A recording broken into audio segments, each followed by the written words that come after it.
साल 1962 ते साल 1999 जवळपास 37 वर्षांचा काळ, ज्यात एकूण 10 विधानसभा निवडणुका पार पडल्या। या निवडणुकांमध्ये कायम भाजप आणि काँग्रेस अशा प्रस्थापित पक्षांनी इथून यश मिळवलं। साधारण 1980 नंतर तर हा रत्नागिरी विधानसभा मतदारसंघ भाजपचा गड म्हणूनच ओळखला जाऊ लागला। पण या मतदारसंघात ट्विस्ट आला 2004 साली। या निवडणुकीत भाजपकडून विद्यमान आमदार असणाऱ्या बाळ मानेंना पुन्हा रिंगणात उतरवण्यात आलं होतं। त्यावेळी 39 वर्षांचे असणारे बाळ माने तसे कसलेले नेते, पण त्यांनी त्या इलेक्शनला पराभव पाहिला। त्यावेळी 28 वर्षांचे असणाऱ्या उदय सामंत यांच्याकडून आपल्या पहिल्याच निवडणुकीत उदय सामंत यांनी विद्यमान आमदाराला आसमान दाखवलं। रत्नागिरी या प्रस्थापितांचा गड असलेल्या मतदारसंघाला हादरा दिला। तेव्हापासून आतापर्यंत रत्नागिरीमध्ये सबकुच उदय सामंत असे चित्र आहे। त्यांच्या सामंत पॅटर्नची इथं मागच्या 4 टर्म पासून चलती आहे। पण यंदा जुन्या विरोधकांमध्ये पुन्हा रंगणारा रत्नागिरीचा सामना नेमका कसा होईल? उदय सामंत यांची फिल्डिंग भेदणं विरोधकांना शक्य होईल का? पाहूयात या व्हिडिओमधून। नमस्कार, मी चिन्मय आणि तुम्ही पाहताय बोलबिडूची स्पेशल सिरीज मतदारसंघाचं राजकारण। सगळ्यात आधी बोलू यंदाच्या सामन्याबद्दल। या विधानसभा निवडणुकीमध्येही उदय सामंत यांना संधी मिळेल हे निश्चित मानलं जात होतं। मतदारसंघात असलेलं वर्चस्व हे एक कारण होतंच, पण महायुतीमध्ये त्यांना उद्योग खातं मिळालं होतं। शिंदेंच्या शिवसेनेची बाजू सुद्धा ते चांगल्या पद्धतीनं लावून धरत होते। त्यामुळे प्रश्न होता, विरोधात कोण? या प्रश्नाचं उत्तर शोधायची सुरुवात ठाकरे गटानं ऑगस्ट महिन्यातच केली होती। स्वतः मिलिंद नार्वेकर यांनी लक्ष घालत इथून कुणाला उमेदवारी द्यायची याची फिल्डिंग लावायला सुरुवात केली होती। ठाकरे गटाकडून 4 नावं पुढे सुद्धा आली होती, पण नार्वेकरांची ही फिल्डिंग बसलीच नाही, कारण ठाकरे गटाला इथून उमेदवार आयात करावा लागला। ते सुद्धा कोण? तर भाजपचे माजी आमदार बाळ माने। रत्नागिरी मतदारसंघ हा भाजपचं वर्चस्व असलेला मतदारसंघ म्हणून ओळखला जायचा। त्याच जोरावर बाळ माने यांनी 1999 मध्ये रत्नागिरीमधून बाजी मारली होती। बाळ माने यांचा इतिहास सांगायचा झाला तर 99 ला ते भाजपचे आमदार म्हणून निवडून आले। रत्नागिरीच्या शहर भागात भाजपचा जो कोर मतदार आहे तो त्यांच्या बाजूने तेव्हा उभा राहिला होता असं सांगितलं जातं। 2004 मध्ये त्यांचा पराभव झाल्यानंतरही माने सक्रिय राहिले। रत्नागिरीमध्ये भाजपची बांधणी त्यांनी कायम ठेवली।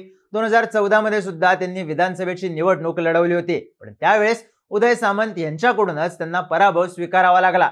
रत्नागिरीमध्ये उदय सामंत यांचं प्रस्थ जसं वाढत गेलं तसं युतीमध्ये असलेल्या बाळ माने यांना बॅकफूटवर जावं लागलं। पण यंदा त्यांनी ठाकरे गटाकडे ताकदीचा उमेदवार नसल्याची संधी हेरली आणि तीच संधी साधून ते ठाकरे गटाकडे आले। बाळ माने यांची मतदारसंघातली ताकद बघायची झाली तर रत्नागिरीच्या शहर भागात भाजपचा पगडा असल्याचं सांगण्यात येतं। त्यामुळं आपल्यासोबत हा मतदार सुद्धा ठाकरे गटाकडे वळावा यावर माने यांची भिस्त असेल, कारण त्यांचं स्वतःचं असं फार मोठं पॉकेट नसल्याचं स्थानिक पत्रकार सांगतात। साहजिकच जे ठाकरे गटाची मतं आहेत त्यावरच बाळ माने यांचा जोर असेल।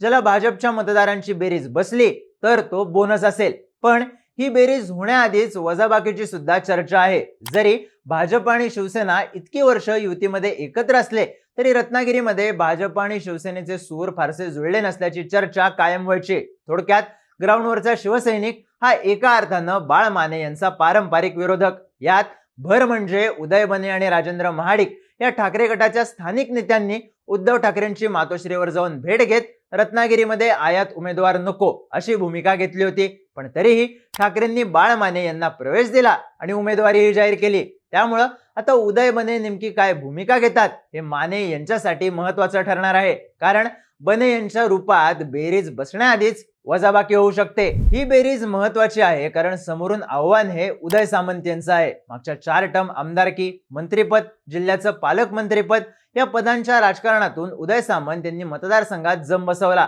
प्रत्येक टर्म मध्ये ते मतदारसंघात अधिक आक्रमकपणे सक्रिय झाले। मुळात उदय सामंत यांच्या राजकारणाची सुरुवात अगदी विद्यार्थी दशेपासून झाली। त्यानंतर एक एक पायरी चढत त्यांनी आमदारकी जिंकली, पण या प्रवासात त्यांनी सुरुवातीपासून कार्यकर्त्यांची फळी बांधली, ज्यात प्रत्येक विजयानंतर आणखी भर देण्यावर त्यांनी भर दिला। ते उद्योगमंत्री झाले तरी त्यांनी ग्राउंड सोडलं नाही आणि हेच ग्राउंड त्यांच्या ताकदीचं मुख्य कारण ठरलं। उदय सामंत यांचे वडील अण्णा सामंत हे सुद्धा रत्नागिरीमधलं मोठं नाव। रत्नागिरी शहर म्हणून उदयाला येत होतं तेव्हापासून ते कन्स्ट्रक्शन कंपनीच्या माध्यमातून ऍक्टिव्ह आहेत। शहर उभारणीत त्यांचा वाटा मोठा असल्याचं सांगितलं जातं। अण्णा सामंत यांनी ही माणसं बांधून ठेवण्यात यश मिळवलं होतं। हाच पॅटर्न पुढे उदय सामंत यांनी कंटिन्यू केला, पण सामंत पॅटर्नची खरी चर्चा झाली ती सामंत बंधूंमुळे। उदय सामंत हे राज्यात मोठ्या पदांवर गेले, ते विधानसभा मतदारसंघ सांभाळत होते. त्याच वेळी मतदारसंघातली बाकीची गणितं त्यांचे मोठे बंधू किरण सामंत पाहत होते. किरण सामंत हे सुद्धा कॉन्ट्रॅक्टर लॉबी मधलं प्रचंड मोठं नाव. किरण सामंत यांनी पक्षाच्या पलीकडे जाऊन अनेक तरुणांना कॉन्ट्रॅक्ट्स दिली, नोकऱ्यांची समीकरणं जुळवून दिली, हाती रोजगार दिला.